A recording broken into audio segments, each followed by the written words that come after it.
The voicemail my best friend left sounded normal, until I listened to it again. I almost deleted it. That's the part that scares me now. It came in while I was in a meeting, phone buzzing softly against the table, her name lighting up the screen like it always did.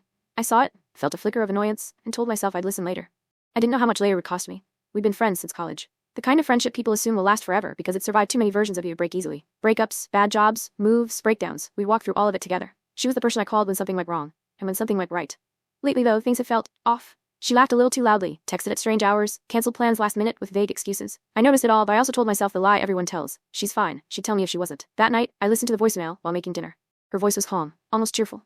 Hey, she said. I know you're busy. I just wanted to hear your voice. Call me when you get a chance, okay? That was it. No panic, no tears, nothing alarming. I called her back, straight to voicemail. I shrugged it off and ate dinner alone.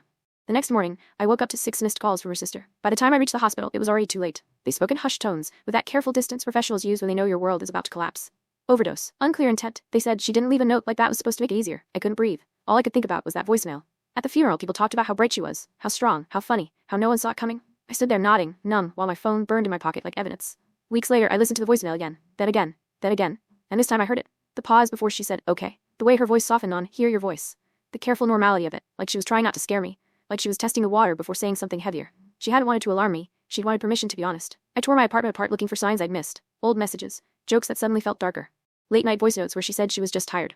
I replayed our last conversations until they lost all meaning. The guilt was relentless, not dramatic, constant, quiet, suffocating. If I'd called sooner, if I'd pushed harder, if I'd listened better. Grief doesn't come in waves like people say. Sometimes it's just a steady pressure that never lifts. I'd be fine one moment, grocery shopping, answering emails, and then I'd hear her laugh in my head and have to sit down before my knees gave out. I kept that voicemail. I still have it. Not because it brings comfort, but because it reminds me of something brutal and necessary. People don't always ask for help the way we expect them to. Sometimes they ask softly, casually, like they're afraid of being a burden. And sometimes we miss it. If I could speak to her now, I wouldn't tell her I'm sorry. I'd tell her she wasn't too much, that her pain deserved space, that one voicemail was enough to matter, even if I understood it too late.